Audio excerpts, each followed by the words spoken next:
resposta. Deus não tem que pensar para chegar a conclusão nenhuma. Aliás, qualquer conclusão que exista no mundo, quer dizer, quem criou a realidade capaz de existir qualquer coisa foi Ele. Deus não precisa pensar para concluir nada, Deus já sabe, já antecipa. Então nós estamos diante de algo que está muito acima, muito além, é o mistério dos mistérios. Então, no Apocalipse, em todas as partes da Bíblia, quando Deus se manifesta de alguma forma mínima que seja, a reação do ser humano é achar que vai morrer, como diz Jó, me abomino, me arrependo no pó e na cinza. Eu ouvia falar, mas agora eu vi, e quando viu, quer dizer, acabou as palavras, acabou os argumentos, nada há a dizer. No entanto, é claro que não bastasse o fato de Deus ser extremamente acima, complexo e profundo, nós temos um desafio maior. O Filho, Cristo, é descrito como eterno, o Espírito, em Hebreus é chamado de eterno, o Pai é eterno, mas a Bíblia não reconhece três eternos, chama os três eternos, mas há um só eterno. Então, você tem o que passou a ser chamado de mistério da Trindade. Por quê? Porque se por um lado aparecem três distinções em Deus, o Filho, o Pai e o Espírito Santo, por outro lado você tem a grande e fundamental verdade: Deus é um.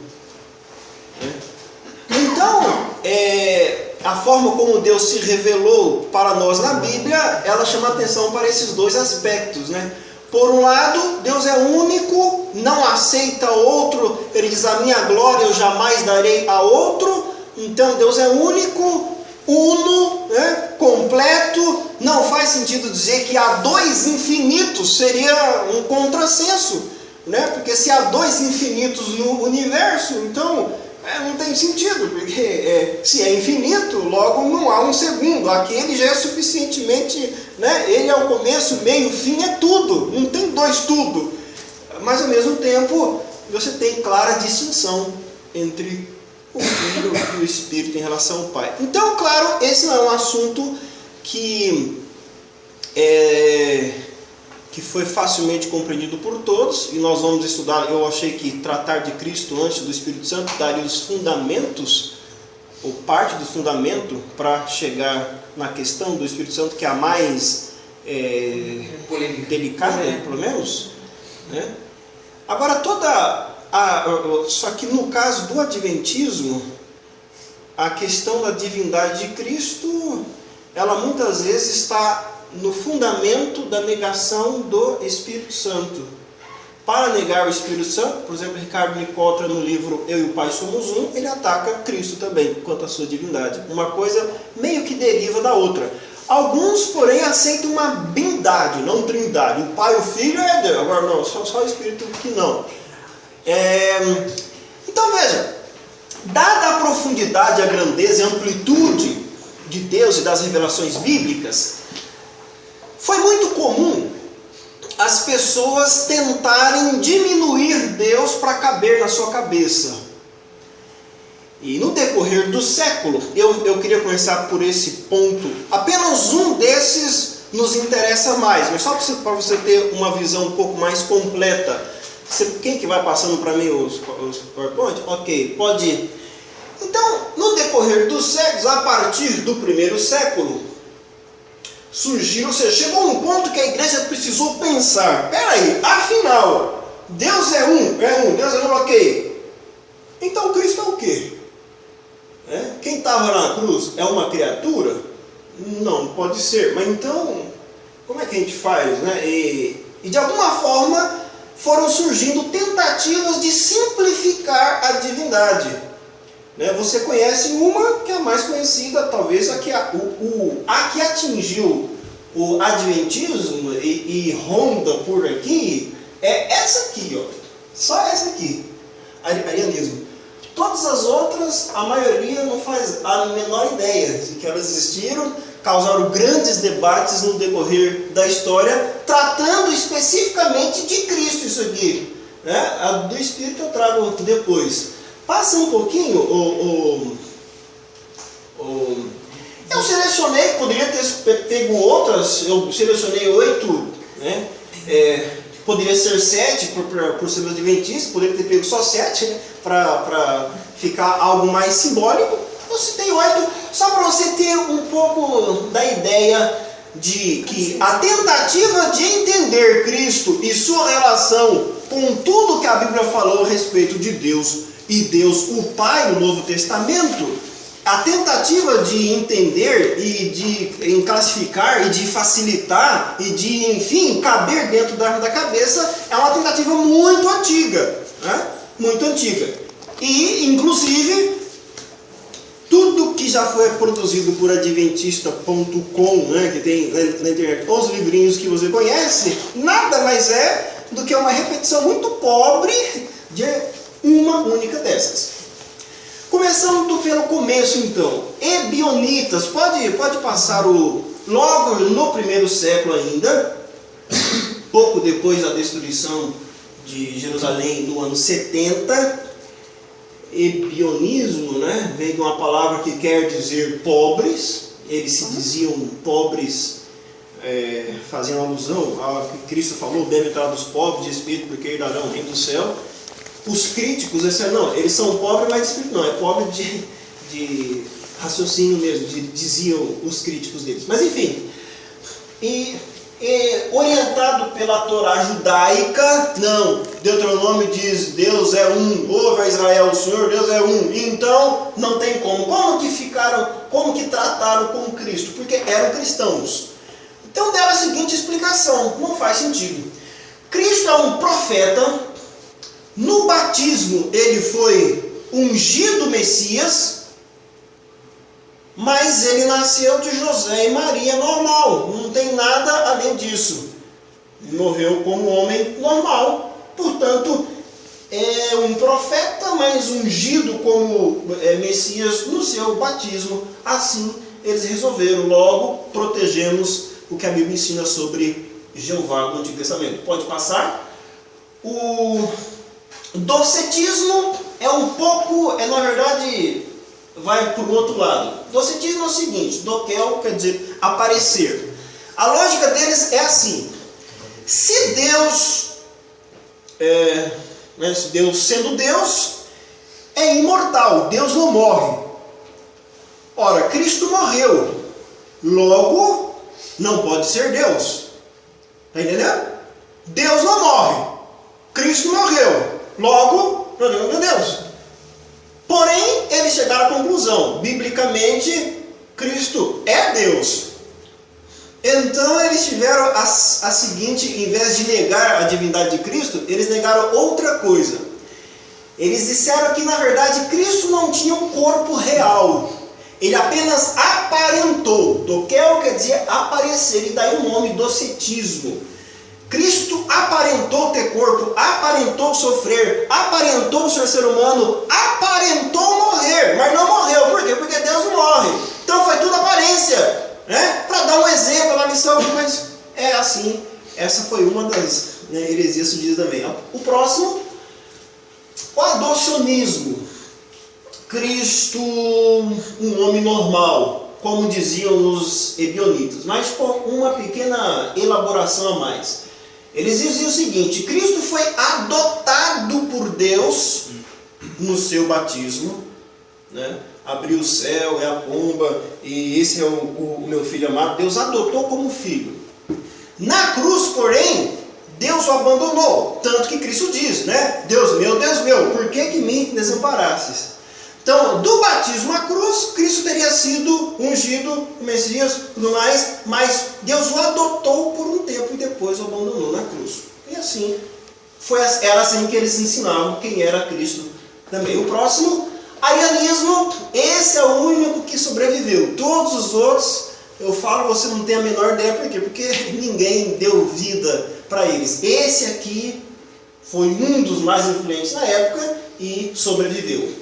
Ario, um bispo, né, um cristão, muito bem, um dos textos que ele se baseava, que é um dos mesmos que o Ricardo Nicola, Adventista.com e tantos outros se baseiam, Eu vou tratar dos textos que eles citam, tem uns 5 ou 6 que são os mais citados por eles. Mas um dos textos que Ario citou foi João 14, 28. Cristo dizendo, o Pai é maior do que eu. Ario concluiu, logo o próprio Cristo disse isso. E a teoria de Arius é mais ou menos assim, dizeres de Arius, as palavras de Ario. Cristo nasceu da vontade do Pai, mas não da sua essência. Ou seja, eu devo ter falado grego, né? É tipo assim, imagine você que eu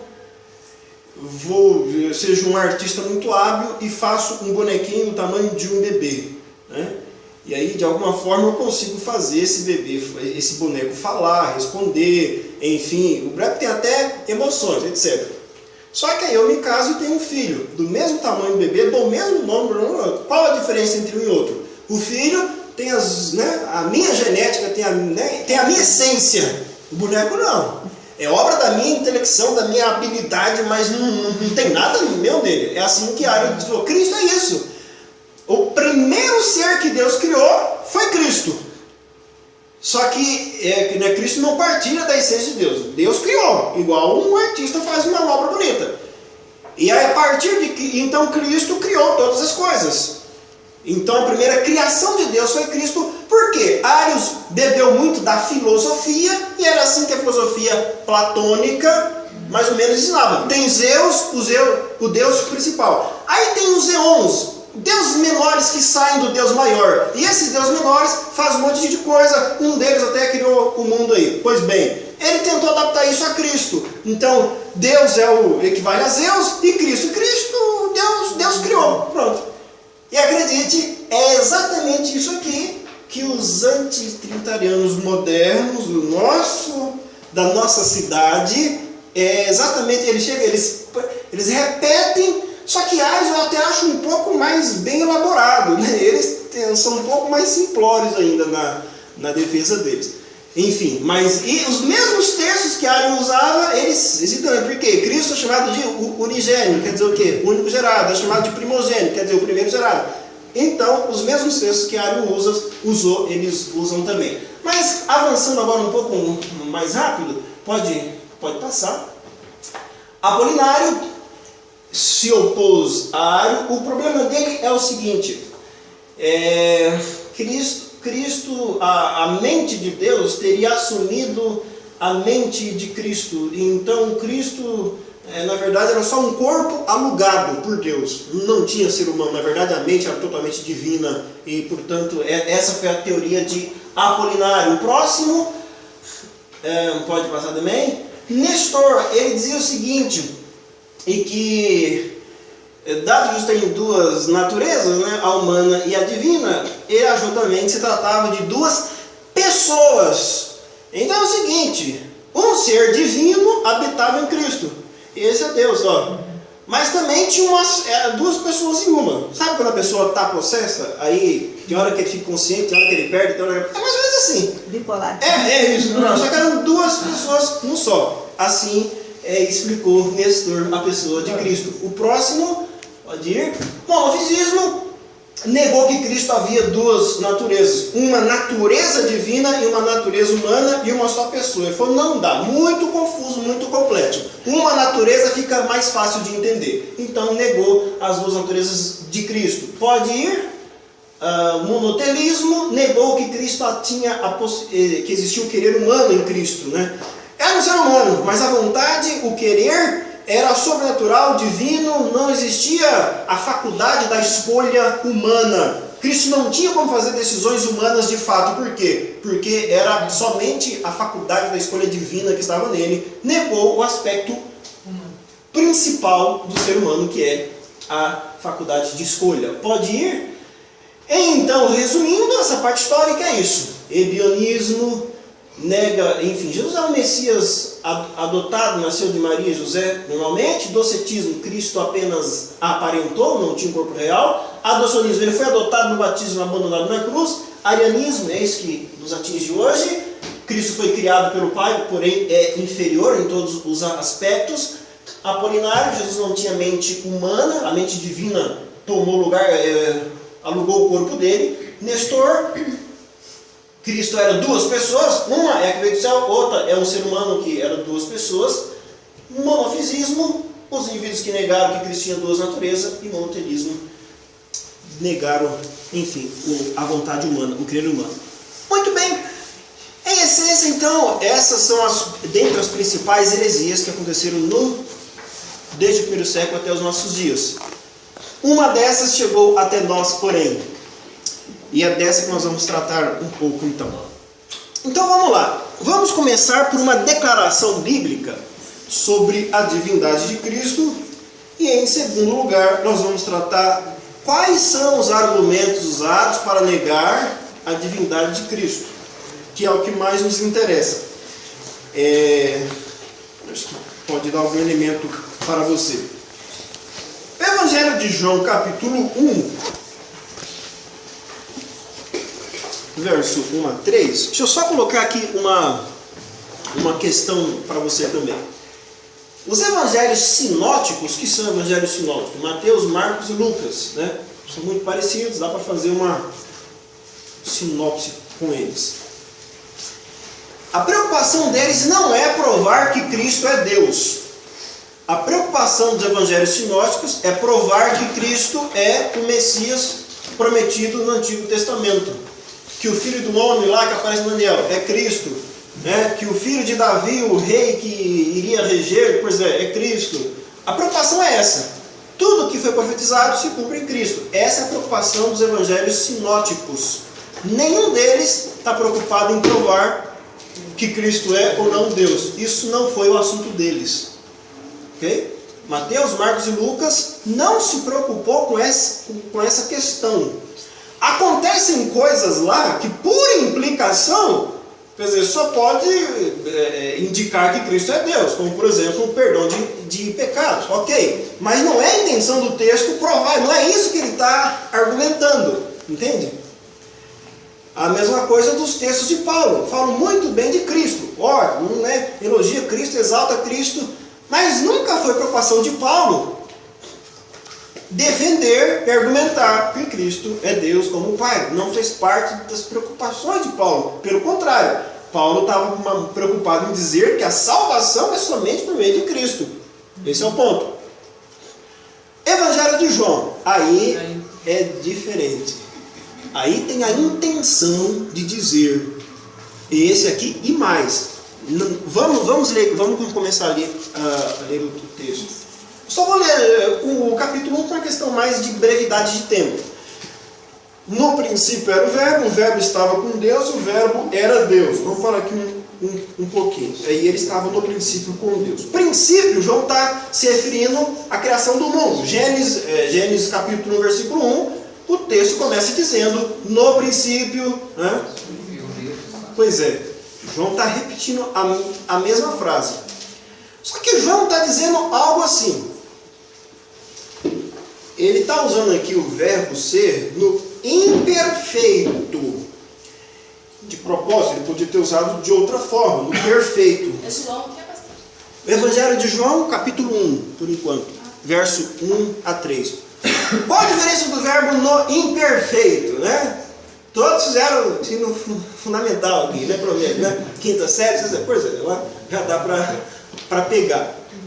O que quer dizer um verbo no imperfeito? É ação contínua no passado. É diferente do perfeito, que é um ponto específico no passado. Eu comi. É diferente de eu comia. Eu bebi. É diferente de eu bebia. Então, se eu quero pontuar, às 3 da tarde eu comi, eu uso perfeito. Agora, se a minha intenção não é pontuar assim, um lugar específico, eu uso imperfeito. Eu comia. Quando? Enfim. João usou isso. Houve o princípio, pois bem, aonde a partir do qual todas as coisas foram criadas. Antes, porém, desse princípio, João está dizendo, havia o que? Deus. Nesse período onde havia Deus, ele está dizendo, o verbo, ele está chamando Cristo de palavra, logos, né? A palavra estava com ele. Nada tinha sido criado, só havia Deus. A palavra estava com ele. E João faz a afirmação mais contundente de todas. A palavra era Deus. Então estava. Mas por quê? Porque era. Pois bem, João começa assim. Quando começou a criação, tudo foi feito por meio dele, e sem ele, nada do que foi feito se fez. Quem ele está excluindo da criação? Se nada foi feito sem Cristo, a palavra, logo, Cristo não pode ter sido feito, porque nada foi feito sem ele, né? Ninguém está presente no ato da própria criação. Então, se tudo foi feito por meio dele, logo... E ele existe desde quando? Aí ele usa o imperfeito. Havia Deus, pois é, ele estava com Deus e ele era. Ou seja, João põe Cristo lá na eternidade sem começo. Quando houve começo, foi Cristo que deu começo a tudo. Então Cristo não fez parte do começo. Ele deu origem ao começo. Essa é a primeira afirmação de João. Então, esse é o texto mais absurdamente claro da Bíblia para dizer da igualdade entre Cristo e o Pai. Né? É tanto que as testemunhas de Jeová, na hora de traduzir a Bíblia delas, elas mudam a tradução do texto e põem entre colchetes um artigo indefinido. Era um Deus. Na cabeça deles, eles pelo menos colocam de parênteses, mas por quê? Deus minúsculo, né? Exato, minúsculo. No texto, o texto está dizendo o que o texto está dizendo e pronto. Querem eles aceitam? Então a única saída que eles acharam é traduzir a Bíblia do jeito deles. Pois bem, nós não precisamos desse recurso. Aí, veja, quando João disse então, primeiro ele diz isso para dizer, esse aí que estava lá com Deus que fez, pois é, se fez carne e habitou entre nós. Mas há um ponto ainda aqui muito curioso, que é o verso 17, que diz assim, 17 e 18, porque a lei foi dada por Moisés, a graça e a verdade vieram por Jesus Cristo. Deus nunca foi visto por alguém, o Filho unigênito que está no seio do Pai, esse o revelou. Eu não sei se você pegou do que João está falando aqui. A lei foi dada por meio de... Até tem uns irmãozinhos da Penteca acham que João está combatendo isso aqui para combater a lei, né? Muito bem.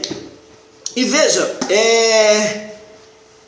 a lei foi dada por meio, mas a graça e a verdade vieram por meio de Jesus. O que João está falando? É o seguinte: quando Moisés subiu ao Monte Sinai para receber a lei pela segunda vez, o povo havia pecado, né? E Moisés começou a dialogar com Deus, pedir para perdoar e tal, e Deus finalmente perdoou. Moisés tinha descido, enfim, já tinha voltado. Aí Moisés pediu para Deus ir com eles, porque Deus não queria ir. Falou, não, eu vou a minha presença, mas eu mesmo não vou, porque eu sou Deus santo, vocês vão matar vocês, não vou. Moisés falou, não, se o senhor não for, não vou sair daqui, não arreda o pé, você vai ter que ir. E Deus concordou, falou, tá bom, já perdoei, agora eu vou junto. Moisés falou, opa, a maré está para peixe hoje. Deus está, né, acordou de bom humor. Aí Moisés se atreveu algo mais, ele falou o seguinte, deixa eu ver a tua glória. Você não fica, tinha uma nuvem entre ele e Moisés, está atrapalhando, deixa eu ver esse negócio aqui, vamos, né, tete a tete aqui, nós dois. Aí Deus falou, olha rapaz, não vai dar. Não vai rolar. Mas é o seguinte, eu vou passar, vou botar você num buraco da pedra, vou tapar você, aí eu vou passar. Quando é passado, eu vou deixar você ver um fiapinho meu pelas costas, porque se você ver minha cara, você morre. Então, não queira ver minha cara, né? Você vai, mas não, tá bom, né? Melhor que nada, nunca tinha visto nem as costas de Deus. Aí Deus passou. Mas quando Deus passou, Deus não passou em silêncio. Antes de retirar a mão para que Moisés o visse, Deus falou algo, Deus se autodescreveu para ajudar Moisés a entender o que ele estava vendo. E as frases centrais ou principais do texto, Deus diz que Ele é, e aí usa duas expressões em hebraico, Hesed Vaemet, que quer dizer verdade e, aí você pode traduzir como misericórdia ou como graça. E por que isso é fundamental para o nosso texto? Porque é desse evento que João está falando.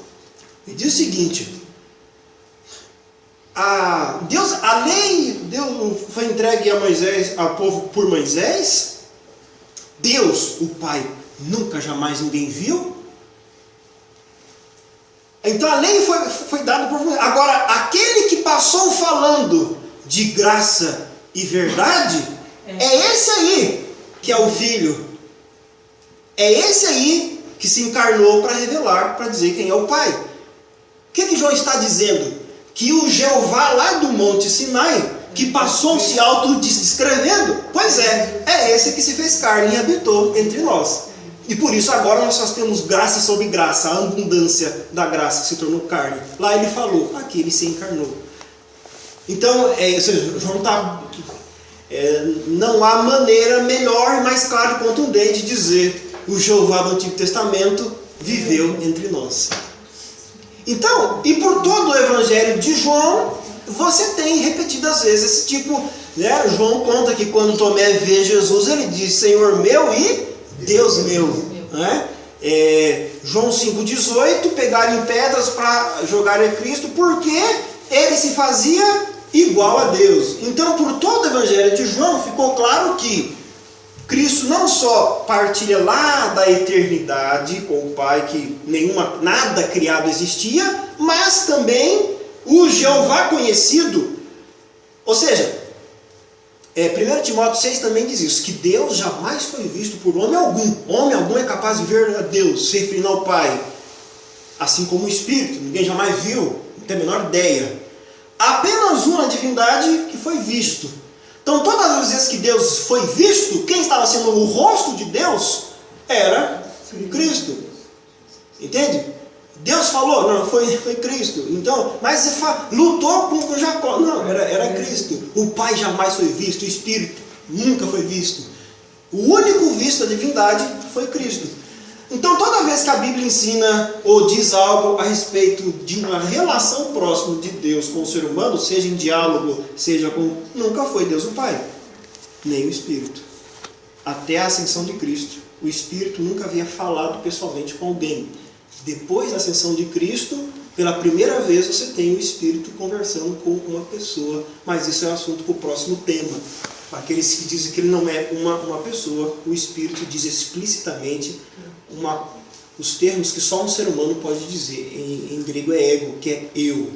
O Espírito diz eu. E quando ele diz eu, falando com um ser humano, então não dá mais para negar que se trata de uma pessoa. Mas esse é o próximo tempo. Mas é o outro tema. Então vamos... Bom, diante disso, eu poderia fazer outras argumentações sobre a divindade, mas acho que o que mais nos interessa é como entender os textos nos quais parece, pelo menos, que Cristo está sendo descrito de modo inferior ao Pai. Ok? Disse, mas tem textos são esses textos que são usados. Então, vamos ao primeiro deles, que é João 14, 28. Cristo dizendo, o Pai é maior do que eu.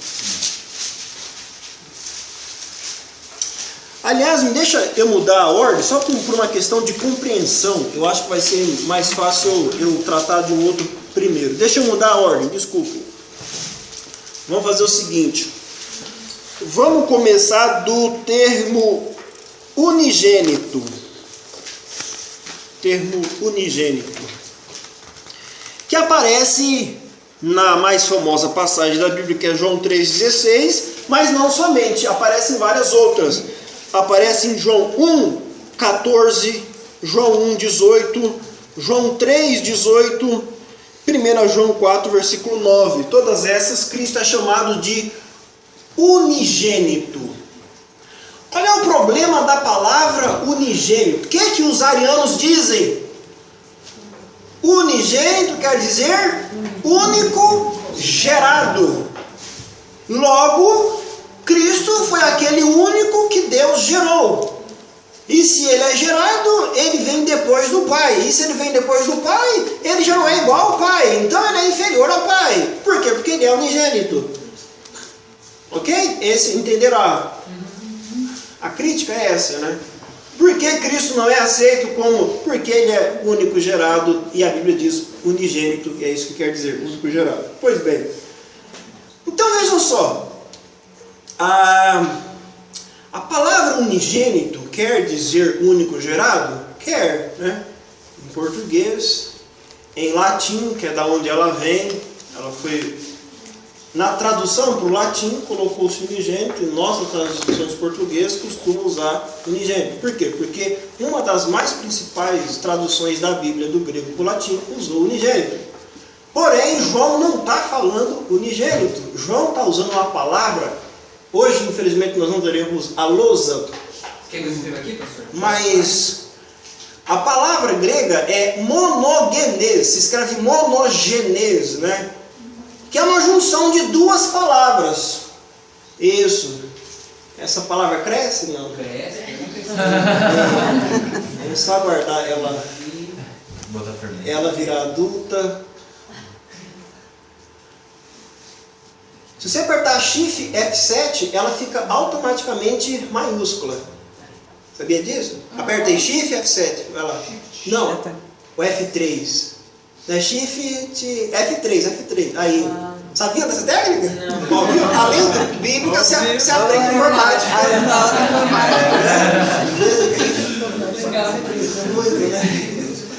Muito bem. Aprendi isso na faculdade de teologia. O professor fez. A única coisa que eu lembro que o professor ensinou lá, aquele professor, foi isso aí. Bom, então nós temos duas palavras aqui. É essa palavra que João usa. Mono é uma palavra. Genes é outra palavra. Aí juntou para fazer uma única palavra. Quem me diz qual é o significado de mono? Porque nós temos no português único. Né? E a palavra genes, o que é que?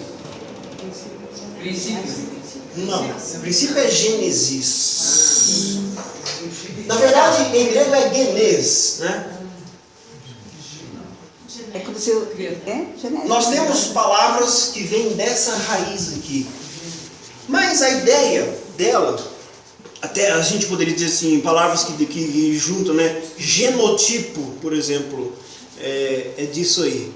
O que quer dizer genes? Quer dizer isso, tipo, espécie.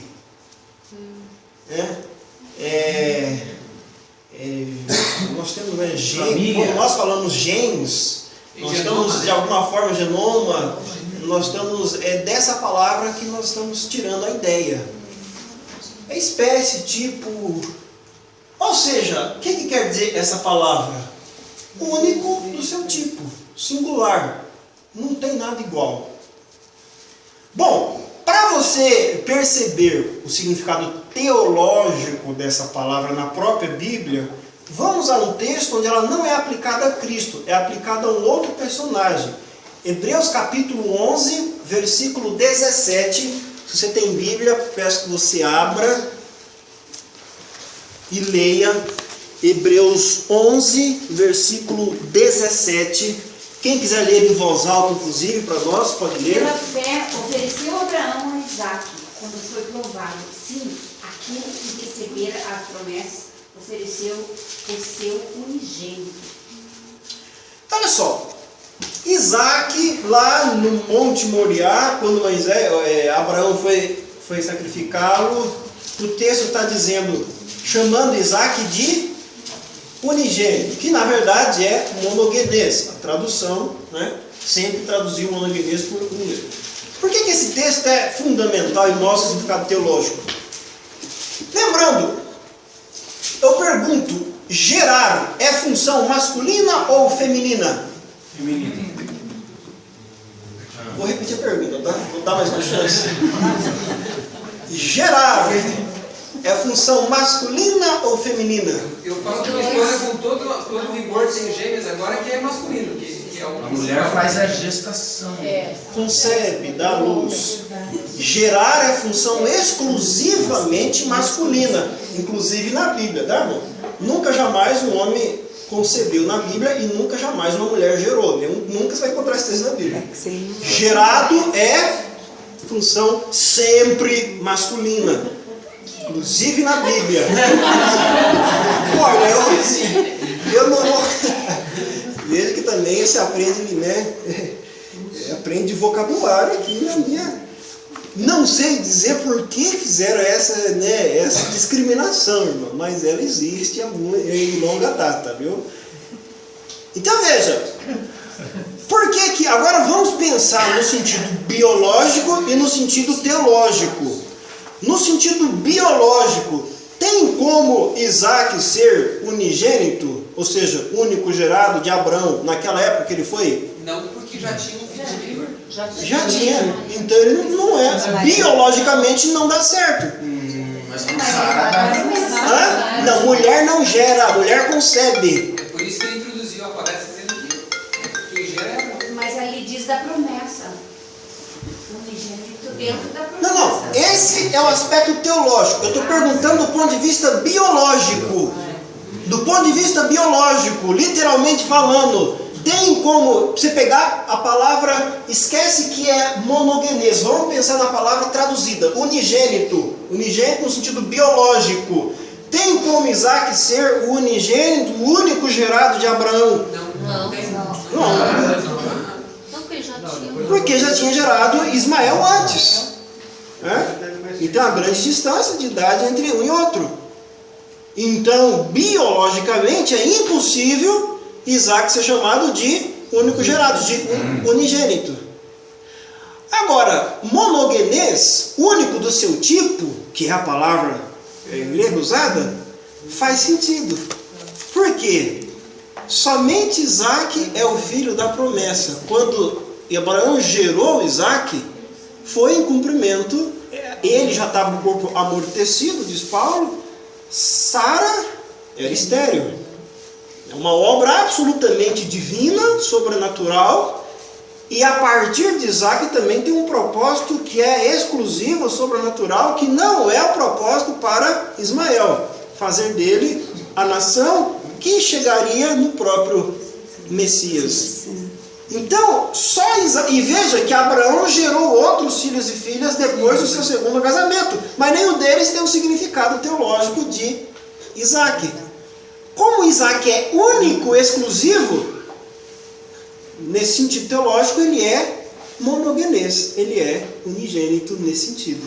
Só ele tem o significado teológico que tem. Nenhum dos filhos de Abraão tem o mesmo significado, a mesma importância. Esse é o significado de monogenês, único do seu tipo, assim como Isaac, apesar de biologicamente ter o menor sentido. Então veja, Cristo é chamado de, isso é fundamental, se você entendeu isso, você já vai, olha, é 50, porque o que esses antitrinitarianos usam, esses versículos para falar disso aí, ele não tem a menor noção, então você já sabe. Só você falar para ele que o homem gera e a mulher concebe, ele já, a maioria não sabe, né? Deles também. Não é só você, viu, irmão? Outros. Então, mas você entendeu isso aqui? Genês é de tipo, espécie, único da sua espécie. João está dizendo isso, esse aí que se encarnou é único do seu tipo. João não consegue compará-lo a nada mais. Não consegue comparar a encarnação de Cristo a nada mais. Um segundo ponto, ainda dentro desse aspecto aqui. João usa duas palavras quando ele quer falar o termo filho. Uma é, claro, a tradução só diz filho, mas João muda. João usa duas palavras que existiam, e ele usa as duas para falar filho. Uma é a palavra grega huios, outra é a palavra grega tekna. Na tua Bíblia só aparece filho. É João em grego que faz essa distinção. O que é curioso? Toda vez que ele falou no sentido comum, um homem procurou Cristo porque na outra cidade seu filho estava doente, ele cura o meu filho, ele usou tekna. Quando, porém, ele quer falar de Cristo, ele só usa a palavra huios. Ele nunca chama um ser humano comum de huios e nunca chama Cristo de tekna. Ou seja, ele fez exclusão. Quando ele chamava Cristo de filho, ele não usou o mesmo termo para não dar o mesmo significado. Do começo ao fim do Evangelho de João, ele nunca usa o termo filho, que ele usa para Cristo, para os seres humanos. Veja, Mateus, Marcos e Lucas não tem nada disso. É a exclusividade do Evangelho de João, dos textos de João. João não usou o mesmo termo filho para falar dos seres humanos, quando o termo, né, ruios, ele só usou para Cristo, para os seres humanos ele usou tecna. Está entendendo isso aqui?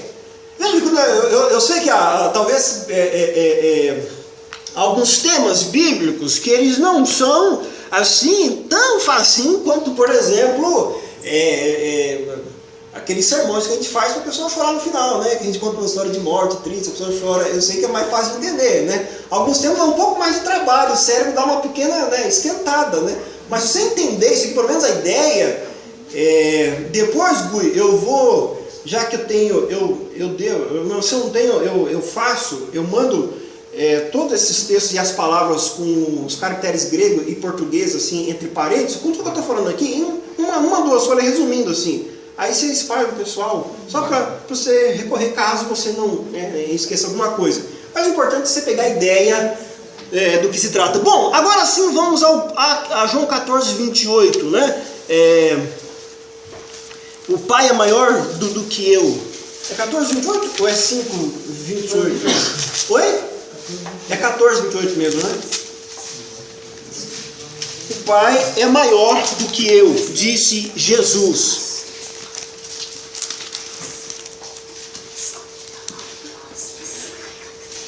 Isso que eu vou dizer. Só no texto de João, porque poderia perfeitamente chamar uma pessoa comum de ruios. Ruios é filho. Tecna também é filho. Então, assim como, por exemplo, nós temos palavras diferentes para designar a mesma pessoa. Digamos que a Joana fala assim, ó, esse aqui é o meu marido. Ou ela fala assim, esse aqui é o meu esposo. Qual a diferença entre marido e esposo na prática? Não tem. Você pode até pegar que a origem delas são diferentes, que tem, mas a realidade é a mesma. Então ele poderia ter perfeitamente chamado Cristo de tecna. Ele não fez porque ele não quis fazer. Ele quis fazer distinção entre uma coisa e outra. A semântica da palavra não há nada que impedisse. Ele chama Cristo de tecna. Ou alguém comum de diferenciação. É uma escolha dele, né? Faz parte da teologia dele, distinguir uma coisa da outra. Quando ele chama Cristo de filho de Deus, ele não quer dizer a mesma coisa de um homem chamar uma outra pessoa de filho. Pois bem, o Pai é maior do que eu, disse Jesus. Então veja bem, nós temos duas palavras no Novo Testamento, da mesma forma que filho, muito utilizadas essas palavras para expressar grandeza, maior. Uma é meison, que é usada em João 14, 28, fala, o Pai é meison do que eu, o Pai é maior do que eu. Outra é creiton, meison e creiton, creito com 2 T's. Depois eu mando para vocês isso aí. Qual a diferença entre uma e outra? Veja que meison, que é a palavra que Jesus está usando aí, ela foi usada, porque o que Arius queria dizer com isso? Ora, se o Pai é maior do que Cristo, logo Cristo é inferior. É um Deus menor, no mínimo. Né? Ou seja, tem uma essência inferior, tem uma qualidade menor. Então, eu posso dizer assim, que os anjos são maior ou superior aos seres humanos, porque na natureza, né, eles são invisíveis, não morrem, e a gente não, a gente é mais frágil. É nesse sentido que os trinitarianos usam, diz não, Cristo é inferior na essência, na natureza. Bom, essa mesma palavra, porém, veja, procurem na tua Bíblia, Mateus, Evangelho de Mateus, capítulo 11, versículo 11, onde a exata mesmíssima palavra é usada. Mateus 11, 11. E aí você tenta perceber se faz sentido dizer que é natureza inferior. Mateus 11, versículo 11. Quem quer ler bem alto para nós? Em verdade vos digo, entre os nascidos de mulher, ninguém apareceu maior do que João Batista. Mas o menor do reino dos céus é o maior do que ele. Olha que legal. Nenhum profeta maior do que João Batista, entre os nascidos de mulher, melhor dizendo. No entanto, os que estavam entrando no reino dos céus agora era maior que João Batista. Não sei se você entendeu, mas faz sentido dizer que é o seguinte: os seres humanos antes de João tinham uma natureza inferior. E João era um ser humano superior aos demais. Só que quem aceitava o evangelho agora era ainda mais homem, mais ser humano do que o humano João. Faria sentido? Seria essa a mensagem do verso? Não. Pois é, mas é essa palavra que Cristo usou para falar do Pai. O Pai é meso do que eu. O que quer dizer meso? O que é esse maior? Veja, depois eu dou uma lista de passagem para você constatar por si mesmo. Só vou citar, tá? Por exemplo, Lucas 7, verso 28, mesmo Mateus 18, 1 e 4, João 14, 12, enfim. Qual é o sentido de meson? Mais ou menos assim, eu vou perguntar para você e você vai dizer imediatamente a resposta, sem pensar na natureza, em que a natureza de um é superior à outra. Eu pergunto, quem é maior hoje? Dilma Rousseff ou o pastor Rodrigo Rodrigues? O pastor Rodrigo. Ah, obrigado. Claro, né? O bom dos amigos é isso, né? O amigo mente pra gente assim, a gente fica feliz, né? Mas a essência é, né? Obrigado. A essência é. No fundo, né? Mas enfim, né? Se você perguntar isso aí fora, né? Mandar o Ibope fazer uma pesquisa, você vai ver que o resultado vai ser um pouquinho diferente do Guri. Então, é maior? É. Porém, nem por isso você vai pensar que o ser humano Dilma tem algo que o ser humano Rodrigo não tem. Não é disso que estamos falando. Estou falando de posição. De posição. A posição de João Batista por ter encontrado o próprio Messias era inigualavelmente superior a todos os outros que somente profetizaram. Ele tocou, ele viu, ele batizou. Não tem. Agora, os que aceitassem Cristo desde então, da vida de Cristo até a parousia, até o dia da sua vinda, então há privilégios, e isso já é desde o Antigo Testamento, quando diz bem-aventurado ou feliz os que vão chegar até 335 dias, ou seja, o que ia chegar até o limite último da profecia em vida. Esse era mais feliz do que os que não viram o cumprimento por si mesmo. Então, é nesse sentido que há maior, mas não tem nada a ver com a natureza. Então, a posição e Cristo diz o seguinte, em João, depois se você ler, Cristo vai dizer o seguinte: qualquer um que envia é maior do que o enviado, disse Jesus, no Evangelho de João. E é nesse sentido que João quer dizer maior, o Pai maior do que o Filho. Por quê? Porque o Pai enviou e Cristo foi o enviado. Mas tudo que Cristo fez corresponde à vontade do enviado. E a maior preocupação do judeu era se Cristo estava em harmonia com o Pai ou era um transgressor da lei do Pai. E João, e no caso Cristo, dá o testemunho assim. Bom, a palavra crédito, quando a Bíblia quer dizer superior mesmo, a essência tem algo, uma qualidade muito melhor. Quando quer comparar a qualidade interna, seja das pessoas, nunca fez essa palavra para pessoas, mas para coisas é possível. Por exemplo, dá uma olhadinha rapidinho na tua Bíblia, no livro de Hebreus, capítulo 11, verso 16. Hebreus 11, 16. Aí usa a outra palavra que eu disse, que é a palavra crédito.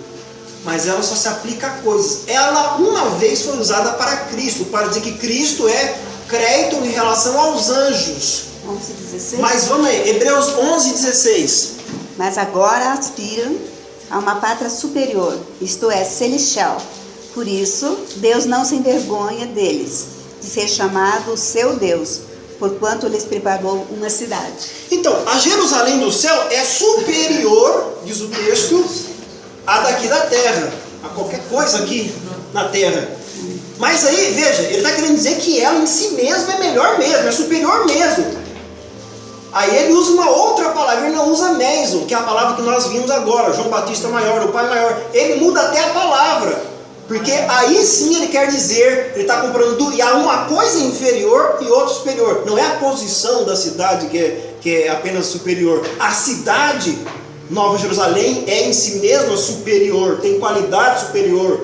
Se preferir, tem uma natureza superior a qualquer cidade ou a qualquer pátria terrestre. Conseguiram entender a diferença entre uma coisa e outra? Então há um maior que quer dizer simplesmente posição, o lugar que você ocupa no tempo em relação a profecias, o lugar que você ocupa em relação a Cristo, o lugar que você ocupa é maior, é melhor do que o lugar que o outro ocupou, mas não muda nada a sua natureza.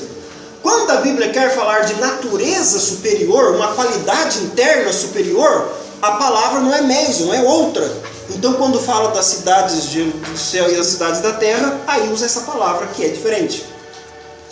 Enfim, a essência pegou. Antes de eu avançar para o próximo e penúltimo, que horas são? Que eu acho que está... 7 horas. Tudo bem. Olha, a humanidade de Cristo não vai dar para falar agora não. A gente faz algum... Enfim, eu queria falar da humanidade também, porque é um ponto fundamental, mas ele é atual aqui também, no nosso contexto de Igreja Central, mas fica para um outro momento. Eu queria tratar ainda, e eu acho que dá para concluir com a questão do primogênito. Tem o primogênito e o gerado, né? Mas vamos tratar do primogênito. Abre aí rapidinho. Veja, Cristo é chamado de primogênito em Colossenses 1,15. Ele é o primogênito da criação. O que é que os... Mas procura aí já, para mim, é Êxodo 4:22. E outra pessoa procura Salmo 89:27. Pelo menos esses dois textos aí. Salmo o quê, professor? Salmo 89, o primeiro texto é Êxodo 4:22, segundo texto, Salmo 89:27, e um terceiro texto, Hebreus 12:23. 3 textos, tem outros aí. Isso, Salmo 89:27. Falou aí, posso falar? Espera só um pouquinho. Qual é a objeção feita? Ora, se Cristo é o primogênito e da criação, o que quer dizer primogênito, né? Aquele que foi criado primeiro, é assim que eles entendem. Logo, se ele foi criado primeiro, não é igual a Deus, o Pai. Mesma conversa. Bom, a palavra, porém, usada para Cristo, veja, é importante você entender o seguinte. Você às vezes tem a palavra usada de maneira comum, biológica, mas muitas vezes você tem a palavra usada no sentido teológico, não tem nada a ver com biológico, é isso que eu estou querendo dizer. Assim como na nossa conversa também, eu posso usar a própria palavra amor para dizer ódio, né? A pessoa, por exemplo, me diz, você, sei lá, né, você jogou lixo no meu quintal porque você me odeia. Ironicamente, eu posso dizer, não, eu não te odeio, eu te amo. Você entende que não é amor, eu estou dizendo exatamente o contrário do que eu quero dizer. Então, as palavras, a Bíblia, a gente usa às vezes palavras com um sentido propositalmente maior do que o sentido do dicionáriozinho do Aurélio em português. Além de você estar lendo em português, você não está lendo no grego ou o termo hebraico propriamente, as palavras que nós usamos hoje, muitas vezes não têm o significado que o escritor bíblico quis usar. E eu fico impressionado com gente pretendendo cultura, usa cultura bíblica, ideológica e tal. A teologia dele é baseada no dicionário Aurélio nosso, na língua portuguesa do nosso século. É incrível como ele tu não desconfia, né? Que pode ser que as palavras sejam um pouco maior do que a capacidade dele de compreendê-las. Veja bem, Êxodo 4:22, o mesmo termo primogênito é usado para algo que não tem como ser primogênito biologicamente. Quem quer ler esse texto? Bem alto. Êxodo 4:22. Dirás a Faraó, assim diz o Senhor, Israel é meu filho, meu primogênito. Até aí tá bom. Israel é o primogênito de Deus. É curioso isso, por quê? Porque Porque biologicamente, Israel, se você pensar no ser humano, Israel, Jacó, ele não é o primogênito, biologicamente falando. O homem, chamado Israel, nasceu depois de Esaú. Correto? Ele não é o primogênito, biologicamente falando. Se você pensar na nação de Israel, também não dá certo, porque Israel surge 2.600 anos após, no mínimo, né, após a criação. Então não é a primeira nação no planeta Terra. Também não dá certo. Mas é chamada de primogênito de Deus. Então o que quer dizer? O termo usado para primogênito é prototokos. É um palavrão, eu sei. Mas é essa palavra. Prototokos. É o T2Es. Totó, lembra do cachorro Totó? Pois é, prototokos. É assim. Esse é o termo. O que quer dizer prototokos? Quer dizer simplesmente o mais importante, o mais proeminente de todas as nações da terra. Israel era a privilegiada. Dentre Esaú e Jacó. Jacó não era primogênito biologicamente, mas para os desígnios divinos, ele era. O mais era através dele que ia acontecer. E tem mais, Salmo 89, 27, algo muito curioso nesse salmo, porque a primogenitura é algo que você alcança a partir de algum momento da vida. Você pode não ter nascido primogênito, mas se tornar primogênito em algum momento, nesse sentido teológico. Biologicamente não dá, né? Se nasceu, não nasceu, primogênito já era, não muda. Não, nesse sentido você muda, você é feito. Salmo 89, 27, o que diz aí? Também por isso lhe darei o lugar de primogênito. Falo-ei mais elevado do que os reis da terra. Mais elevado, pois é, portanto, primogênito. Está falando do rei, de Davi e sua descendência. Por que isso é curioso? Porque, antes de tudo, você deve lembrar que no Novo Testamento, Cristo é tratado, considerado, tanto pelos seus seguidores mais próximos, como às vezes por pessoas até um pouco mais distantes, ele é considerado o rei messiânico que haveria de vir. Pois é, o Salmo está dizendo que esse rei, falando de Davi, ao ocupar o trono, Deus o faria primogênito. Qual a graça de ser primogênito? Seria o mais importante dos reis da terra. De novo, a ideia o termo é prototokos, o mais proeminente entre os demais. Mas não estava falando no sentido biológico. O rei ia ser feito. Ora, se é biológico, ou ele nasceu primogênito, ou não nasceu primogênito. Pronto, não tem como ser feito. Ó, você está com 30 anos, mas eu e tua mãe pensamos bem, nós vamos mudar. Não dá. Então eu estou falando no sentido teológico. Ele será elevado a um status diante de Deus que o colocará numa relação superior a todos os outros. Então, e tem mais. Cristo é chamado de, nós não vamos dizer por brevidade de tempo, Hebreus 12, 23 que eu mencionei, ele é chamado de primogênito entre os mortos. Vê se faz sentido isso? Quer dizer, primogênito, o primeiro criado, morto, quer dizer, não bate, se for no sentido biológico.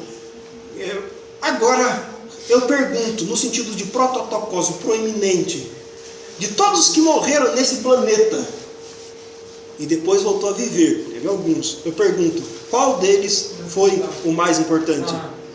Então, ele é prototokos entre os mortos. Entendeu a ideia de primogênito? Primogênito é a tradução para o português, irmão, entendeu? Lembre-se disso, dicionário Aurélio. O prototokos é o mais proeminente. Aliás, o primeiro nascido só era chamado também de prototokos porque ele era naquela cultura o mais proeminente. E herdava os bens. E notem, eu não vou mencionar. Jeremias 31:9 diz que Efraim é o primogênito. Biologicamente não era, Manassés era o primogênito. Mas diante de Deus se tornou o primogênito. E por aí vai. E eu concluo com o termo gerado. Porque Hebreus diz, também trata Cristo como gerado, do verbo em grego, né? Genão ou genal, Genau com 2 M's. O que quer dizer gerado? Não é muito diferente de... mas vamos ler o texto. Quando a Bíblia chama Jesus de gerado, ela está citando sempre o mesmo texto do Antigo Testamento, que é Salmos 2:7.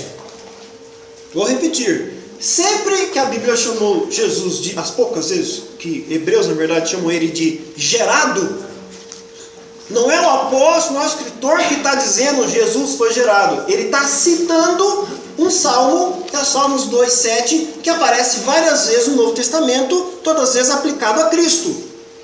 Entendeu isso aqui? Cristo é chamado gerado? Diretamente não, mas tem um salmo que usa o termo gerado, e esse salmo foi aplicado a Cristo no Novo Testamento. Por consequência, Cristo acabou, por implicação, sendo chamado de gerado. Simplesmente para dizer, é aquele ao qual foi citado. Ou seja, ele aplicou a Cristo. Só que não é assim que eles entendem. Ele, não, tá vendo? Foi gerado, então o Pai criou, nasceu, porque o homem de Deus é masculino, aí gerou Jesus. Bem, é assim que eles dizem nos textos. É um monte de texto, tal, também quer dizer isso. Enxugando quer dizer isso. Já que ele foi chamado de gerado, ele deve ter surgido. Salmos 2:7, vejam o que diz lá. Está falando do momento em que o rei é entronizado, e aí aparece esse texto aí. Salmos 2, verso 7. Não, pastor, proclamarei o decreto do Senhor. Ele me disse, tu és meu filho, eu hoje te gerei. O que é bacana nesse texto? Está falando do rei ao assumir o trono. Nesse dia, e é muito curioso o termo hoje. Hoje eu te gerei. Hoje a relação do rei e Deus passará a ser uma relação de pai e filho. Por isso, essa intimidade faz o texto dizer que neste texto teológico ele foi gerado filho de Deus naquele dia. Então, veja que não tem o sentido de biológico, que o rei para assumir o trono. Pois é, como Cristo é entendido como rei no Novo Testamento, esse versículo é citado para exaltar Cristo. Quando? Quando ele sobe aos céus e assume o trono ao lado de Deus. É o momento da entronização de Cristo que o Novo Testamento cita o salmo que já falava da entronização do rei no trono. Por quê? Porque é um salmo de exaltação. É um hino, na verdade, é um cântico. E nesses louvores, Cristo é comparado ao rei entronizado. Só que qual é a novidade? Está falando do próprio trono de Deus agora, né? Ao lado do próprio Deus e não um trono terrestre. Em resumo, já cansou a garganta? Eu não vou resumir, mas eu espero que você tenha entendido as ideias principais, pelo menos. Veja, eu escolhi esses textos e essas palavras por quê? Porque aquilo que você encontra no Adventista.com, no livro Eu e o Pai Somos Um, nos folhetinhos que dão, no pessoal do corredor, essas questões que eles tratam, entendeu? Por isso eu privilegio, tem várias outras sobre a questão da natureza de Cristo que a gente poderia tratar.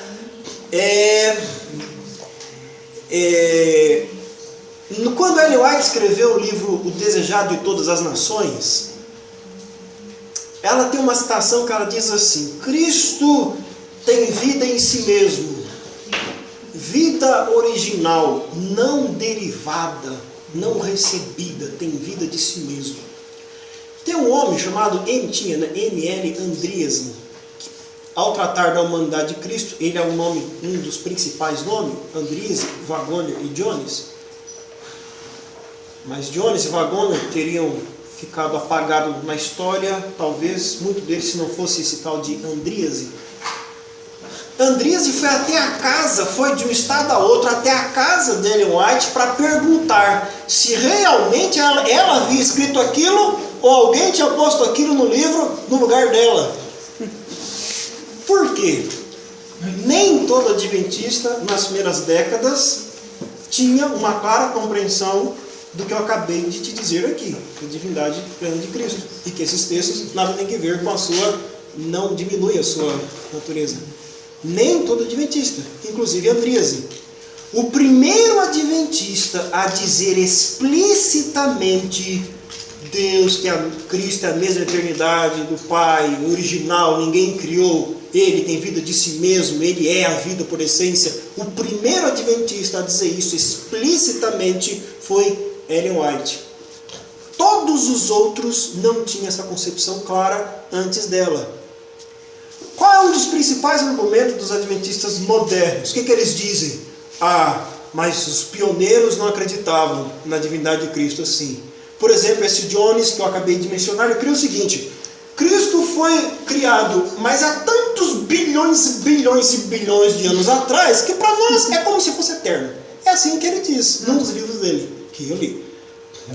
Então, o primeiro adventista a afirmar clara e explicitamente a divindade de Cristo foi Ellen G. White, no livro O Desejado de Todas as Nações.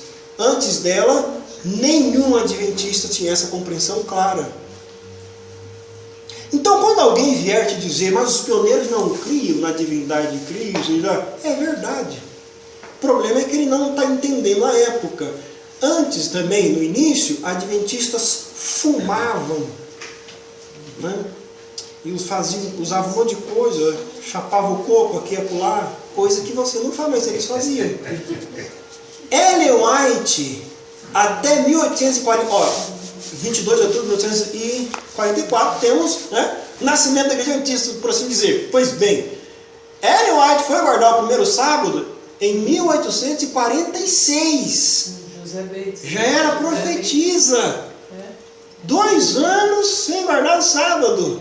Quando ela finalmente entendeu por José Bates, que influenciado por uma batista do sétimo dia, ela pediu para Tiago White rebatizá-la. Ellen White é o primeiro adventista rebatizado. E Tiago White, o primeiro pastor adventista a fazer um rebatismo. Então o que você tem que entender? A época. Na época, se você for validar a prática deles, se é isso que valida a tua crença e não o texto bíblico, então você também, dependendo da época, você não precisa nem guardar o sábado e pode fumar tranquilo, chapar o coco de vez em quando. Então nossa regra de fé e prática é a Bíblia, não é a vida de nenhum pioneiro. Ok? E é curioso como Adventista.contra está cheio de citações aqui, lá dos pioneiros. Mas essa não é a nossa regra de fé e prática. Nossa regra de fé e prática é a Bíblia. Bom, eu espero que você tenha entendido tudo isso aí. Então, eu vou fazer um resumo, no máximo 2 páginas, se mandar para o Bui, aí eles explicam para todo mundo lá no Saldo da Terra, no WhatsApp, Facebook.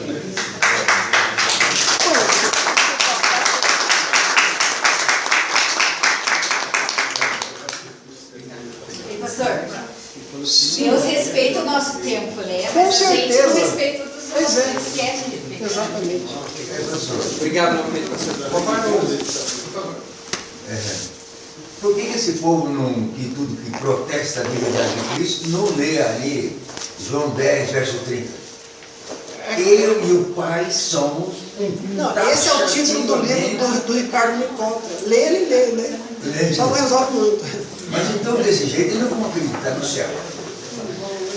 Não vai acreditar no Se céu. forem para lá, já é um grande avanço. É pela fé. Irmãos, coloquei aqui meu telefone e meu e-mail. Para que isso? Para que, se eventualmente você não está recebendo as mensagens de WhatsApp, os avisos, os recados do nosso grupo, você mande uma mensagem para mim aqui que eu incluo você no grupo, né? Outro detalhe importante que eu queria reforçar com vocês hoje. O nosso objetivo aqui não é simplesmente ficar sentado e absorvendo as mensagens, né? Nosso objetivo aqui é pregar o Evangelho. Eu acho que todos sabem disso e todos eu acho que estão comprometidos, né? Eu quero agradecer àqueles que têm se comprometido com a gente, aqueles que podem, que estão dando estudo bíblico, né? Eu sei de vários aqui, não vou citar todos porque posso esquecer de algum, né? Fiquei feliz com a Maria Mantina aqui, está trabalhando com a Nara, Gilmar, tem muita gente que está trabalhando aqui, né?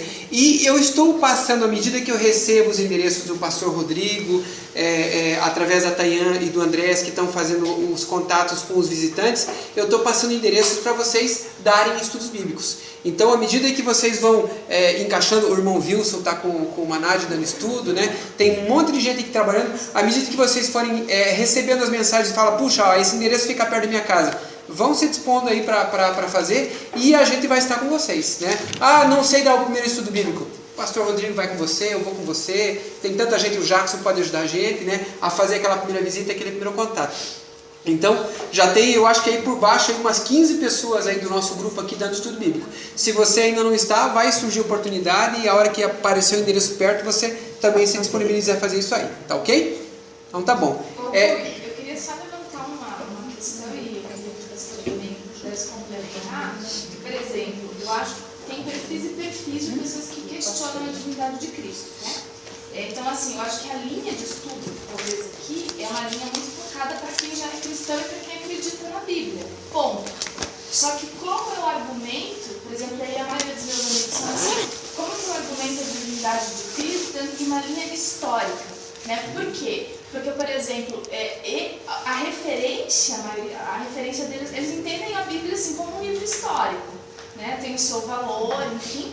E a figura de Cristo, ela é tida como um Buda, um Gandhi, um cara que fez o bem, né? E eu acredito que é muito mais complexo discutir desse ponto de vista a divindade de Cristo, porque eu sei que tem diferenças, né? De calendário, por exemplo, o único que conseguiu diferenciar o calendário antes de Cristo e depois de Cristo, por mais que seja ocidental, somos nós, né? Somos nós não, é Cristo. Então, assim, que a gente pudesse, talvez, mais pra frente... Isso faz parte do nosso futuro projeto de fazer um estudo, aquele estudo, né? Um link, né? Um estudo bíblico-filosófico, né? Da perspectiva filosófica. Eu acho que não querendo me atravessar aqui, né? Mas a primeira questão aí, nisso que você colocou, é a pessoa entender e aceitar a Bíblia não como sendo histórica, mas como um livro de fé, né?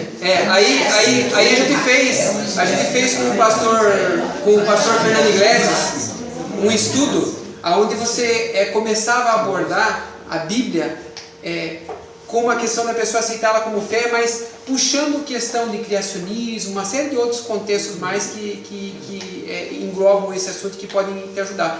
A gente tem algumas palestras que foram passadas para a gente no ano passado, né? Que eu acho que talvez seria interessante a gente recuperar isso aí e quem sabe numa outra oportunidade passar isso novamente, né? Vamos pensar nisso aí, né?